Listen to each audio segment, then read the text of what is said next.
नमस्कार दोस्तों। मैं सत्यम मौर्य। जैसे कि होता है ना कि हम लोग कभी कोई चीज़ हमें नहीं अच्छी लगती, नहीं पसंद है, और या जैसे कि उस चीज़ को हम मना नहीं कर पाते। जैसे कि आप किसी दुकान पे गए हों और आपको वो चीज़ पसंद नहीं है, लेकिन आप किसी मजबूरनवश उस चीज़ को ले लेते हैं। आप मना नहीं कर पाते कि ये मुझे अच्छा नहीं लग रहा है। तो ऐसी एक घटना घटी कि मैं शाम को सब्जी लेने गया। पहली बात तो सब्जी लेने जाता हूँ तो कुछ समझ में नहीं आता कि आज क्या बनाऊँ। जहाँ देखो वही वही बैगन पालक, वही गोभी, वही लौकी, यही सब दिखता है। रोज क्या खाया जाए समझ में ही नहीं आता। तो अब मैंने सोचा कि चलो आज पनीर बनाते हैं। तो मैंने पनीर की दुकान से पनीर और मटर लिया। फिर अपने रूम पे आ रहा था तो रास्ते में ही एक मतलब बुक की स्टॉल लगी हुई थी, और उसके जो मतलब दो, एक लड़का और एक लड़की उस किताब को बेच रहे थे स्टॉल लगाकर। तो मैं ऐसे एकदम सोचे कि पहली बार आज यहाँ पे किताब की स्टॉल लगा है तो देखते हैं कैसी किताबें हैं। तो मैं गया वहाँ पे और मैंने एक किताब उठाई और उसको पलट के देखने लगा।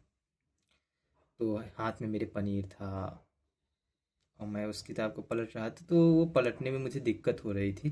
तो वो जो एक लड़की थी तो उसने बोला कि सर आप ये अपना सामान मुझे दे दीजिए, अच्छे से किताब देखिए। तो भाई कहा मैं ठीक है। तो मैंने अपना वो सामान उसको दे दिया, उसने अपनी मेज़ के नीचे रख लिया। तो फिर मैं ऐसे ही एक किताब और उठा के देखने लगा। कुछ किताबें इंग्लिश में थी, कुछ किताबें हिंदी में थी। तो ऐसे देखने लगा। अब फिर मैंने एक किताब का ऐसे रैंडमली दाम पूछा कि कितने का है, तो बोली कि 220 रुपए का है। तो भाई मैं अब मेरा मन किताब लेने का नहीं है, या दाम की वजह से नहीं। बस ठीक है, वो तो मैं सिर्फ देखने गया था, लेने का मन वैसे भी नहीं था। अब वो लड़की बार बार मुझसे जैसे एक किताब मतलब आपको समझ में आ जाता है कि आप किताब नहीं लेनी है। वो सेल्समैन है, उसको भी समझ में आ रहा है कि इसको किताब नहीं चाहिए। मैं थोड़ा सा देख के लिया, उसने तो मेरे ऊपर वही बनाने लगी कि सर सर ये वाली किताब देखिए ना, बहुत अच्छी है। तो भाई मैं वो किताब देखने लगा। तो ऐसे जब वो भी देख के मैं रख देता, फिर वो बार बार ऐसे कई किताबों को दिखाई, करीब 3-4 किताबें ऐसे दिखाई होगी कि सर ये वाली किताब बहुत अच्छी है। आपको ज़िंदगी में जो भी समस्याएं हैं, जो डर है, जो आ, समझ है नहीं आता है, ये इससे आप बहुत बहुत आपको समझ बहुत सी समस्याओं का हल मिल जाएगा। मैंने कहा मैंने तो कुछ बोलता नहीं, बस दिखाती जाती है और देख रहे। और ऐसे ही अब मेरे साथ वाले जो दोस्त थे वो भी मेरे साथ थे, तो वो ये घटना देखकर बड़े हंस रहे थे। अब उनको पता है कि ये किताब मैं लेना नहीं चाहता, लेकिन मजबूरन मैं मना नहीं कर पा रहा हूँ कि ये किताब मुझे नहीं चाहिए। लेकिन फिर मैंने हिम्मत की, मैम मुझे ये किताब नहीं चाहिए, मैं जाना चाहता हूँ। तो फिर हम्म, मैंने उनसे अपना पनीर मांगा और वहाँ से चल दिया।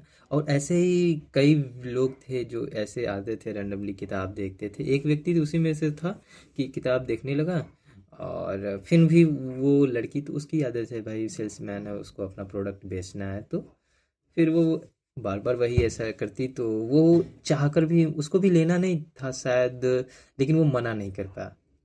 मना न करने की वजह से कि लोग क्या सोचेगी, वो किताब खरीद लेता है। फिर होता है ना दोस्तों कि जो चीज़ जैसे कि हमें नहीं अच्छी लगती, चाहे वो किसी दुकान कपड़े उपड़े पे भी गए, आपको नहीं पसंद है, लेकिन किसी मजबूरनवश आपको एक शर्म लगती है कि क्या सोचेंगे। ये सब नहीं, अगर नहीं अच्छा लगता भाई नहीं अच्छा लगता, मना कर देना चाहिए। Thank you.